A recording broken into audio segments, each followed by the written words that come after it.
대만 동부 해상 밤 10시를 넘긴 시각에 레이더 화면에서 점 하나가 사라졌다는 짧은 보고가 올라옵니다. 그 점은 드론도 훈련용 표적기도 아니었습니다. 대만 공군이 가장 아끼는 전력으로 분류하던 F-16V였습니다. 이 장면을 다룬 해외 보도들은 공통적으로 단어 선택을 신중하게 쓰고 있는데요. 그도 그럴 것이 미국이 자랑하는 F-16V이기 때문입니다. 추락이라는 단어보다 먼저 시스템 오류와 구조적 한계를 길게 설명합니다. 사우스 차이나 모닝 포스트는 야간 훈련 중 임무 컴퓨터 이상 보고 이후 항적이 끊겼다는 점을 강조했고, 로이터는 이 전투기가 대만이 수년간 예산과 시간을 집중 투입한 개량형이라는 사실을 전면에 배치했습니다. 사고의 비극성보다 더 무거운 질문이 있다는 뜻입니다. 이 전투기는 오래된 기체가 아니었고 관리가 소홀한 전력이 아니었습니다. 오히려 대만이 중국을 의식해 가장 공들여 현대화한 자산이었습니다. 이 사고를 외신들이 길게 다루는 이유는 명확합니다. 이건 기체 하나의 문제가 아니라 개량에 의존해 시간을 벌던 국가들이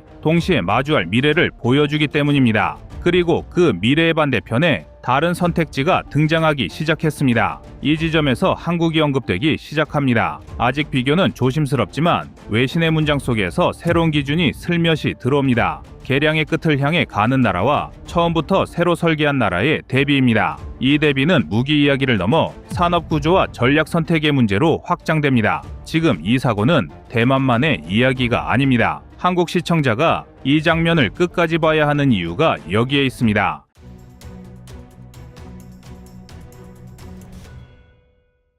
F-16V의 레이더와 센서는 최신이었습니다. A4 레이더와 임무 컴퓨터, 디지털 조종 계통이 결합된 구성은 문서상으로는 4.5세대 최상위권이었습니다. 대만은 1990년대 초 도입한 F-16AB 141대를 대상으로 약 8조 원 수준의 예산을 투입해 V형으로 개량해 왔습니다. 기체 한 대당 환산하면 550억 원을 훌쩍 넘는 비용입니다. 이 정도면 신규 전투기 도입과 맞먹는 투자입니다. 그런데도 외신의 시선은 성능이 아니라 구조로 향합니다. 왜 최신 장비를 얹었는데도 야간 구름 속에서 기체가 버티지 못했는지, 왜 조종사가 공간인식을 잃는 상황이 발생했는지, 그리고 왜 이런 사고가 반복되는지에 초점이 맞춰집니다. 그래서인지 대체적으로 보도의 결은 차갑습니다. 최신 두뇌를 달았지만 몸체는 40년 전 설계라는 문장이 반복됩니다. 고성능 반도체를 낡은 메인보드에 얹어 놓은 구조라는 비유가 등장합니다. 임무 컴퓨터 용량 한계, 소프트웨어 안정성 문제,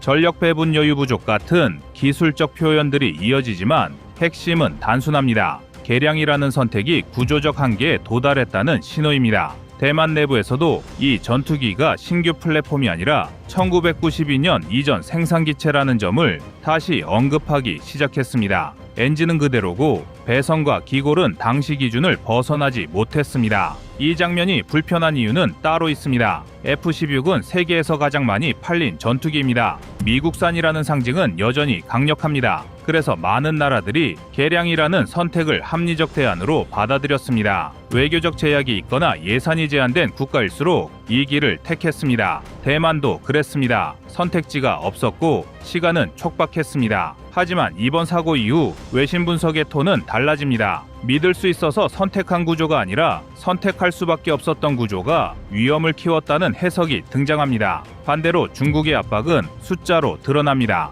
대만 방공식별구역에 진입하는 중국 군용기는 연간 수백 회를 넘어섰고 대만 공군은 출격 피로도가 한계치에 근접한 상태로 평가됩니다. 이런 상황에서 전투기 한 대의 손실은 단순한 사고가 아닙니다. 전력 공백이고 심리적 타격이며 전략적 약점입니다. 더 부담스러운 사실은 대만이 미국에 주문한 신규 F-16V 66대가 아직 한 대도 도착하지 않았다는 점입니다. 계약 금액만 한화 약 10조 원 수준이지만 인도 일정은 계속 미뤄지고 있습니다. 외신들이 이 사고 이후 가장 빠르게 방향을 튼 지점은 대만 이야기가 아니었습니다. 개량형 전투기를 선택해온 국가들의 전략 전체였습니다. 로이터와 디펜스 뉴스 계열 분석에서는 공통적으로 한 줄이 끼어들기 시작합니다. 이제 개량이 언제까지 유효한 선택인가? 라는 질문입니다. F-16V는 성능이 부족해서 문제가 된 전투기가 아닙니다. 오히려 레이더 탐지거리, 데이터 링크 처리량, 공대공 미사일 통합 범위만 놓고 보면 여전히 위협적입니다.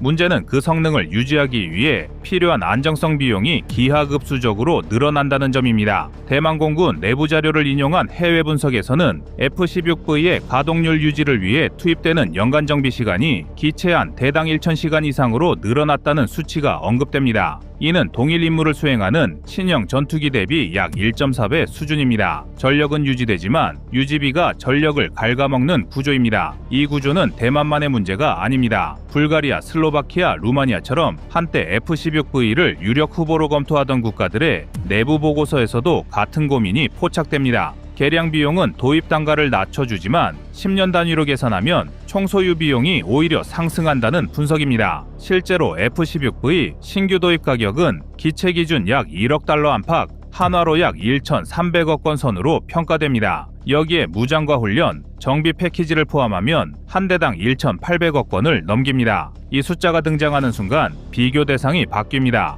외신 분석 문단에 처음으로 한국 이름이 본격적으로 들어옵니다. KF-21보람에는 이 지점에서 전혀 다른 방식으로 해석됩니다. 성능이 F-35보다 낮다는 비교가 아니라 구조적 위험이 어디서 시작되는지를 기준으로 평가됩니다. KF-21은 처음부터 2020년대 센서 환경과 소프트웨어 업데이트를 전제로 설계됐습니다. 기체 설계 수명은 8,000시간 이상으로 잡혀 있고 임무 컴퓨터와 항전 장비는 모듈 단위 교체를 기본 전제로 합니다. 이 구조 덕분에 레이더와 전자전 장비를 교체해도 비행 제어계와 충돌 위험이 상대적으로 낮습니다. 한국이 이 구조를 고집한 이유는 개발 초기 내부 회의록과 방산 관계자 증언에서 반복적으로 확인됩니다. 개량으로 시간을 벌 수는 있어도 수출 시장에서 신뢰를 얻기는 어렵다는 판단이었습니다. 가격 구조도 달라집니다. KF-21 블록원 기준 기체 가격은 약 8,300만 달러, 한화 약 1,100억 원 수준으로 평가됩니다. 블록2로 올라가도 1,500억 원 안팎으로 관리됩니다. 이 가격에는 초기 통합 비용이 포함돼 있고 장기적으로 소프트웨어 업그레이드를 통해 성능을 끌어올리는 구조입니다. 외신들이 주목하는 지점은 성능 곡선입니다.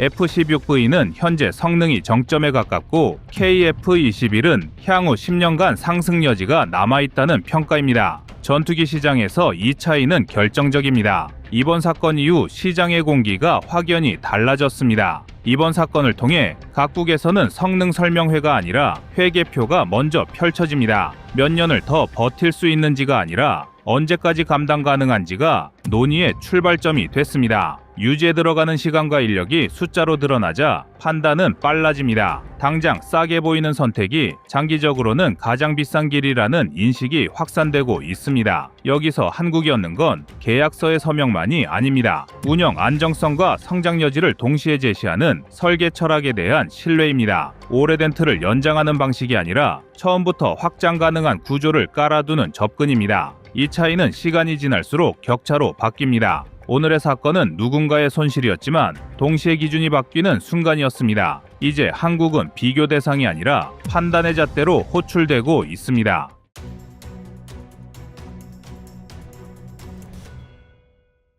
다음은 25년 3월 19일 F-16 미국 중단 영상입니다.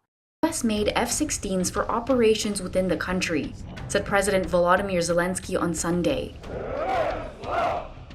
The long-awaited fighter jets arrived more than 29 months after Russia's invasion of Ukraine. Zelensky said, however, the country still did not have enough jets or pilots. But he noted many soldiers are now undergoing training. It remains unclear how many jets Ukraine received and how much impact they will have on the battlefield. 미국과 우크라이나의 관계가 불확실해지면서 만약 미국이 F-16 전투기 지원을 중단할 경우 우크라이나의 항공 전력이 얼마나 지속될 수 있을지에 대한 우려가 커지고 있습니다. 과거 베네수엘라와 이란의 경험 때문인데요. 이란과 베네수엘라는 미국의 무기 지원 중단 이후에도 전투기를 운용하려 했지만 여러 제약에 직면했습니다. 전 세계에서 유일하게 F-14를 도입했던 이란은 1979년 이슬람 혁명 이후 미국의 제재로 전투기 부품 공급이 중단되자 자체적으로 부품을 생산하거나 다른 경로를 통해 부품을 확보하려 했지만 소용이 없었습니다. 베네수엘라 역시 2005년 미국이 F-16 부품 공급을 중단하자 유지보수의 어려움으로 항공전력을 꾸리는데 애를 먹고 있는데요. 누구보다도 이 사실을 잘 아는 우크라이나는 이러한 사태를 피하고자 노력하고 있으며 최소한 F-16을 대체하기 위한 플랜 B를 계획하고 있습니다. 그래서 준비했습니다. 오늘은 미국의 관심 밖으로 밀려난 우크라이나가 얼마나 오래 항공전력을 유지할 수 있을지 자세히 분석해 보겠습니다.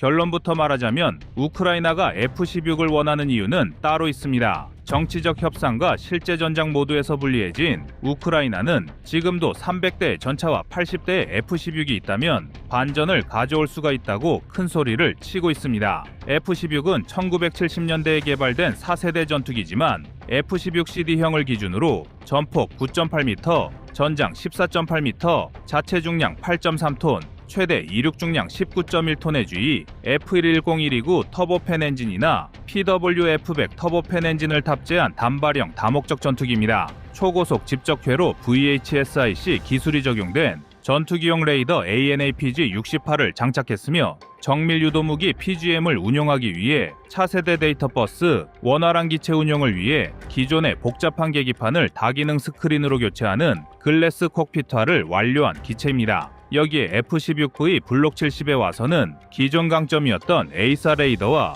첨단 디지털 항공 전자 장비 등을 추가로 개량해 더욱 가성비 뛰어난 4.5 세대기로 거듭나고 있습니다. 특히 록히드 마틴이 취한 업그레이드의 백미는 에이사 레이더였는데요. 최대 370km까지 탐지가 가능한 AN/APG-83 레이더는 기존 AN/APG-66이나 AN/APG-68 레이더에 비해 처리 능력과 전송 속도가 높아졌고 원거리에서도 또렷한 지상 지형을 그려낼 수 있습니다. 또한 F-16V 블록 70은 정밀 유도 무기를 유도하는 스나이퍼 표적화 포드를 새롭게 개량하면서 기존 약점이었던 BVR 능력도 향상시켰습니다. 한마디로 서방에서 끌어다 쓸 수 있는 구형 전투기 중 가장 최신의 유도 무기를 사용할 수 있는 전투기인데요. 우크라이나는 무엇보다 야전에서의 정비 이점을 가장 큰 장점으로 꼽고 있습니다. 후술하겠지만 F-16은 수천 대가 생산된 전투기답게 세계 각지에 정비 시설이 있습니다. 일례로 대한민국의 경우 140대의 F-16을 라이센스 생산한 경험이 있으며 그 과정에서 얻은 노하우로 창정비 MRO가 가능해 주한미군과 주일미군이 운용하는 F-16CD형의 정비까지 맡고 있습니다.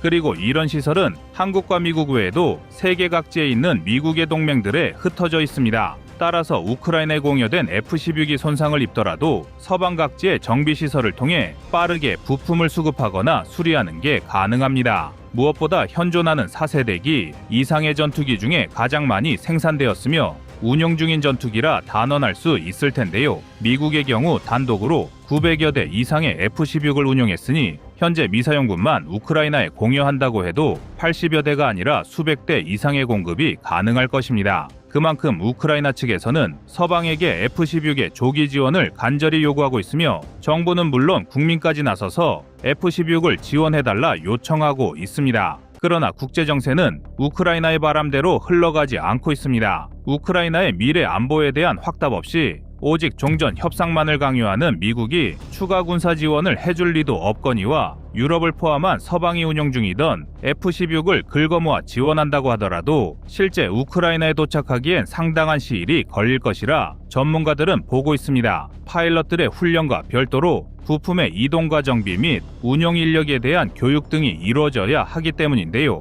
그러나 현장의 군지휘부는 F-16에 추가 지원만 있다면 제공권을 장악해 전선을 역전시킬 수 있다고 믿고 있습니다. 그리고 믿음의 근거는 바로 F-16의 무장에 있습니다. F-16은 AIM-9 사이드와인더와 AIM-120 암람을 주로 운용하는데요. 그중 중거리 공대공 미사일 AIM-120은 초기형인 A형이 50km, D형이 160km의 사거리를 가지고 있습니다. 즉 충분히 무장한 F-16이라면 현재 러시아 공군의 항공전력을 봤을 때 확실한 유세를 점할 수 있으며 이를 통해 우크라이나 후방구로 쏟아지던 수십 발의 공대지 탄도미사일을 방어하는 게 가능해집니다. 물론 모두가 이 논리에 찬성하는 것은 아닙니다. 여전히 상당수 분석가들은 미국이 설사 수백 대의 F-16을 공여한다고 할지라도 하이마스처럼 자잘한 교전에서만 활약할 수 있을 뿐 전황 자체를 뒤집을 수 없다고 주장합니다. 오히려 좀 더 신형의 KF-21과 같은 전투기를 도입하는 것이 더 유리하다고 말하는데요. 실제로 외형적 스펙에서도 KF-21은 F-16에 절대 밀리지 않으며 F-16 최신 버전인 F-16V와 비교해봐도 결과는 마찬가지입니다. KF-21의 동체 길이가 16.9m, 폭은 11.2m인 반면 F-16은 총장 15.6m, 전폭 9.9m로 KF-21보다 조금 작은 정도이고 두 기체 모두 마 1.9 이상, 추력 28,000파운드에서 29,000파운드에 이르는 등 기체의 능력에는 큰 차이가 없어 보입니다. 단지 신뢰성에서 차이를 보일 뿐인데요. 전술했듯 F-16 시리즈는 오랫동안 여러 나라에서 주력으로 운용된 만큼 신뢰도가 높은 기체입니다만 KF-21은 이제 시장에 막 나온 애송이일 뿐입니다. 그러나 이를 반대로 해석하면 1978년 초기형 도입 이후 45년 활동해온 F-16이 이제는 10여 차례의 대규모 업데이트 끝에 기체의 한계를 보인다는 뜻이기도 합니다. 오죽하면 얼마 전까지 미군부터 도입을 꺼려 F-16 계열 전투기는 생산 라인을 폐쇄할 뻔했는데요. 이러한 운명의 F-16에 다시 호흡기를 달아준 것이 바로 우크라이나입니다. 우크라이나 전장으로 기존 4세대와 4.5세대기의 도그파이트 성능이 주요한다는 것을 깨달았기 때문인데요. 역사적으로도 가장 많이 팔린 4세대 전투기 F-16의 제작사 록히드 마틴은 현재 F-16V의 업그레이드를 발표하며 F-16의 역사가 2060년까지 이어질 수가 있다고 장담했으며 시장에서의 평가도 좋은 편입니다. 전투기의 핵심인 레이더와 무장까지 F-16이 완전히 새로운 모습으로 재탄생되자 기존 F-16을 운용하던 국가는 물론 신규 도입국들까지 환호하기 시작했는데요. 2018년 바레인을 시작으로 슬로바키아, 인도, 싱가포르, 폴란드와 인도네시아 등 많은 국가들이 F-16V 블록 70 계약을 체결했거나 도입을 타진 중입니다. 이들 국가 입장에서는 F-16의 도입으로 기존 F-16의 무장을 운용할 수 있으며 무엇보다 우크라이나 전쟁으로 비싸고 언제 인도받을지 모르는 5세대보다는 기존 전투기로 충분한 항공 전력을 갖출 수 있다는 확신을 갖게 한 것인데요. 이러한 인식의 변화는 신형 4.5세대기인 KF-21의 희소식일 수밖에 없습니다. KF-21은 최신의 4.5세대기로서 당대 최고 수준의 기술이 접목되었고 F-16V와 달리 앞으로의 개량 과정에 따라 세대 진화가 가능하다는 장점을 지니고 있습니다. 즉 5세대와 5.5세대까지 넘보는 KF-21의 미래 가치가 F-16V를 넘어선다는 것인데요. 이 점에서 상당수의 전문가는 KF-21의 미래 가치를 더 높게 평가하고 있습니다. 그 증거로 미 공군부터가 미래 전투기 혼합 배치에 관한 의견을 제시하면서 4.5세대기를 표방한 F-16V를 대상에서 제외하고 있습니다. 전술했듯 개량 한계점이 F-16V의 발목을 잡은 것입니다.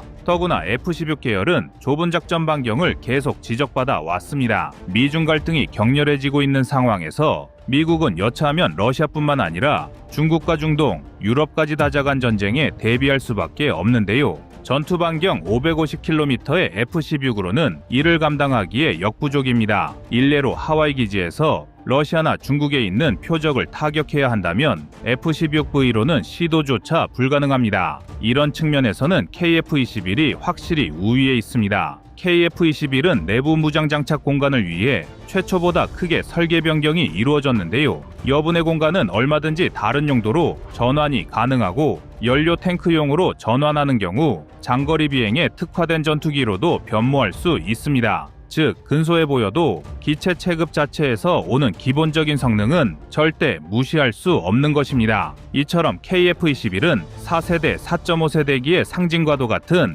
F-16V와의 정면 대결에서도 우위를 선점하고 있는데요. KF-21에는 국내에서 개발한 최첨단 A4 레이더와 전자광학 표적 추적 장비 EOTGP, 적외선 추적 장치 IRST, 통합 전자전 시스템 등이 탑재되었습니다. 이 중 A4 레이더는 최근 국산화에 성공한 모델임에도 이미 모든 지상 테스트에서 중국이나 러시아의 A4 레이더 성능을 가뿐히 뛰어넘고 있습니다. 오죽하면 KF-21이 공개된 이후 중국 공군에 비상이 걸렸으며 북한은 공식적인 경쟁을 포기할 정도였습니다. 무장 탑재 능력에서 F-16과 유사한 수준인데다 최신 A-4 레이더와 적외선 탐색 및 추적 장비를 장착한 KF-21의 성능을 인정한 것인데요. 이제 세계 유수의 군사 매체로부터 KF-21은 F-16을 대체할 수 있는 전투기로 평가받고 있으며 특히 한국이 자체적으로 개발하고 생산함으로써 부품 공급과 유지 보수에서 자주성을 확보할 수 있다는 점이 크게 부각되고 있습니다.